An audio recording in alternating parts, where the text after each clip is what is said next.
ನಮಸ್ಕಾರ ಆತ್ಮೀಯರೇ, media house ಕನ್ನಡಗೆ ಸ್ವಾಗತ. ಸಣ್ಣ ಪುಟ್ಟ ಪಾತ್ರಗಳನ್ನ ಮಾಡಿಕೊಂಡು ಬಳಿಕ ನಾಯಕಿಯಾಗಿ ಬಣ್ಣ ಹಚ್ಚಿದವರು ನಟಿ ಕಾವ್ಯ ಶೈವ. ಕಲರ್ಸ್ ಕನ್ನಡ ವಾಹಿನಿಯಲ್ಲಿ ಪ್ರಸಾರ ಆಗ್ತಾ ಇದ್ದ ಸೀರಿಯಲ್ ಕೆಂಡಸಂಪಿಗೆ ಮೂಲಕ ನಾಯಕಿಯಾಗಿ ಬಡ್ತಿ ಪಡೆದವರು ಕಾವ್ಯ. ಇವರು ಮಾಡಿದ ಸುಮನ ಪಾತ್ರ ಕಾವ್ಯಗೆ ಬಹಳ ದೊಡ್ಡ ಹೆಸರು ತಂದುಕೊಡ್ತು. ಇದೇ ಸೀರಿಯಲ್ನಲ್ಲಿ ಸುಮನ ಪಾತ್ರಕ್ಕೆ ತಂದೆ ಪಾತ್ರ ಮಾಡಿದವರು ಹಿರಿಯ ನಟ ನಾಗರಾಜ್ ಕೋಟೆ. ಈ ಸೀರಿಯಲ್ ಮುಗಿದು ವರ್ಷ ಆಗ್ತಾ ಬರ್ತಾ ಇದೆ. ಈಗ್ಯಾಕೆ ಇವ್ರ ಬಗ್ಗೆ ಮಾತು ಅಂತಿದ್ದೀರಾ? ಇಲ್ಲೇ ಇರೋದು ಕಾರಣ. ಬಿಗ್ ಬಾಸ್ಗೆ ಬಂದ್ಮೇಲೆ ಮನೆ ಮನೆ ಮಾತಾಗಿರೋ ಕಾವ್ಯ ಅಸಲಿ ಕಹಾನಿಯನ್ನ ಹಿರಿಯ ನಟ ನಾಗರಾಜ್ ಕೋಟೆ ತೆರೆದಿಟ್ಟಿದ್ದಾರೆ.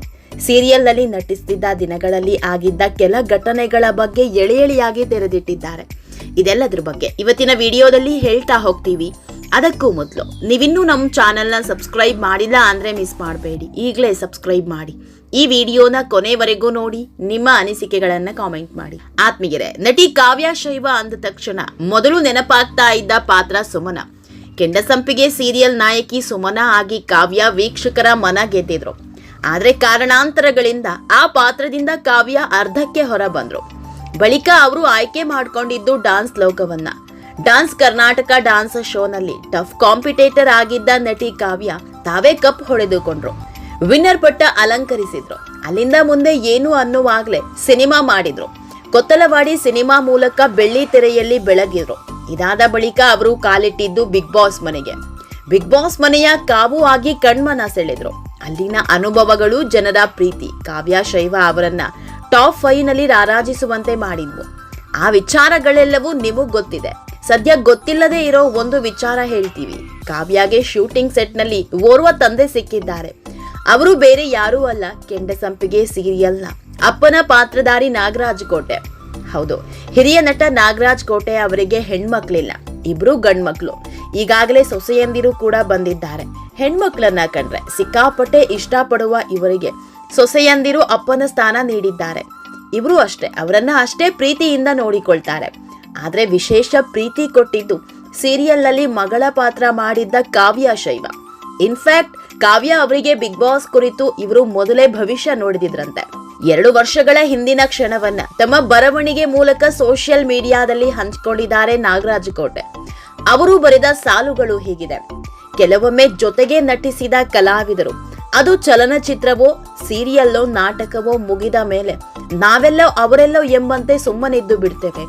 ಆದ್ರೆ ಕೆಲವು ಕಲಾವಿದರೊಂದಿಗಿನ ಸಂಬಂಧ ನಿಜ ಜೀವನದ ಬಂಧುಗಳಂತೆ ಆಗಿಬಿಡುತ್ತದೆ.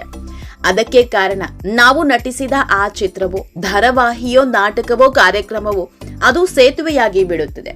ಈ ವಿಚಾರವಾಗಿ ನಿಜ ಜೀವನದಲ್ಲೂ ಹಲವಾರು ಕಲಾವಿದರು ಸೇರ್ಕೊಂಡಿದ್ದಾರೆ. ಆದ್ರೆ ಮಗಳಂತೆ ಸ್ಥಾನವನ್ನ ತುಂಬಿದ್ದು ಮಾತ್ರ ಕೆಂಡಸಂಪಿಗೆ ಕಾವ್ಯ ಒಬ್ಬಳೆ. ಸೀರಿಯಲ್ ಮುಗಿದ್ರು ಅಪ್ಪಾಜಿ ಅಂತ ಪ್ರೀತಿಯಿಂದ ಕರೀತಾಳೆ. ಕರೆದ್ರೆ ಮನೆಗ್ ಬರ್ತಾಳೆ. ಕುಶಲೋಪರಿ ಮಾತನಾಡಿ ಹರಟೆ ಹೊಡೆದು ನಕ್ಕು ಮನಸ್ಸು ಹಗುರಾಗಲು ಕಾರಣ ಆಗುತ್ತಾಳೆ. ಅವಳ ಬಿಗ್ ಬಾಸ್ ಯಶಸ್ಸಿನ ಬಗ್ಗೆ ನಾನು 2 ವರ್ಷಗಳ ಹಿಂದೆಯೇ ಭವಿಷ್ಯ ಹೇಳಿದ್ದೆ. ಅದು ನಿಜವೂ ಆಯಿತು. ಈ ಸರಳ ಮನಸ್ಸಿನ ಹುಡುಗಿ ಕಾವ್ಯಗೆ ದೇವರು ಸದಾ ಯಶಸ್ಸು, ಕೀರ್ತಿ, ಆರೋಗ್ಯ ನೀಡಿ ಕಾಪಾಡಲಿ ಅನ್ನೋದೆ ನನ್ನ ಸವಿನಯ ಪ್ರಾರ್ಥನೆ. ನನಗೆ 2 ಗಂಡ್ಮಕ್ಳು, ಹೆಣ್ಮಕ್ಳು ಇರಲಿಲ್ಲ. ಬಳಿಕ ಹೆಣ್ಣು ಮಗಳಾಗಿ 2 ಸೊಸೆಯಂದಿರು ಬಂದ್ರು. ಬಳಿಕ ಸೀರಿಯಲ್ ಮೂಲಕ ಇವಳೊಬ್ಬಳು ಮುದ್ದಿನ ಮಗಳಾದ್ರು. ನನಗೀಗ 3 ಹೆಣ್ಮಕ್ಳು. ನಾನೆಂತ ಭಾಗ್ಯವಂತ. ಅದಕ್ಕೆ ಹೇಳೋದು, ಸಂಬಂಧಗಳು ಗಟ್ಟಿಯಾಗಲು ಹೊಟ್ಟೆಯಲ್ಲೇ ಹುಟ್ಟಬೇಕಾಗಿಲ್ಲ, ಹೃದಯದಲ್ಲಿ ಪ್ರೀತಿ ಹುಟ್ಟಿದ್ರೆ ಸಾಕು. ಅವರೆಲ್ಲರೂ ಒಂದೇ ಕುಟುಂಬದವರೇ ಅಂತ ಭಾವನಾತ್ಮಕ ಪತ್ರ ಬರೆದಿದ್ದಾರೆ. ಕಾವ್ಯ ಇವತ್ತು ಇಡೀ ಕರ್ನಾಟಕದ ಜನರ ಪ್ರೀತಿ ಗಳಿಸಿದ್ದು ಕೂಡ ಇದೇ ಕಾರಣಕ್ಕೆ. ಹಿಂದೊಂದು ಮುಂದೊಂದು ಇಲ್ಲದ ವ್ಯಕ್ತಿತ್ವ. ಏನೇ ಇದ್ರೂ ನೇರ ಮಾತನಾಡ್ತಾ ಇದ್ರು. ಹಾಗೆ ನಂಬಿದವರಿಗೆ ದ್ರೋಹ ಮಾಡೋ ಕೆಲಸ ಮಾಡಿಲ್ಲ. ಇದೇ ಕಾರಣಕ್ಕೆ ಬಿಗ್ ಬಾಸ್ ಮನೆಯಲ್ಲಿದ್ದಾಗ ಕಾವ್ಯರನ್ನ ಜನ ಆ ಮಟ್ಟಿಗೆ ಇಷ್ಟಪಟ್ಟಿದ್ದು. ಆತ್ಮೀಯರೇ, ಈ ವಿಡಿಯೋ ನಿಮಗೆ ಇಷ್ಟವಾದಲ್ಲಿ ಲೈಕ್ ಮಾಡಿ, ಶೇರ್ ಮಾಡಿ, ಕಾಮೆಂಟ್ ಮಾಡಿ. ಇನ್ನೂ ನಮ್ಮ ಚಾನೆಲ್ನ ಸಬ್ಸ್ಕ್ರೈಬ್ ಮಾಡಿಲ್ಲ ಅಂದ್ರೆ ಮಿಸ್ ಮಾಡಬೇಡಿ, ಈಗಲೇ ಸಬ್ಸ್ಕ್ರೈಬ್ ಮಾಡಿ.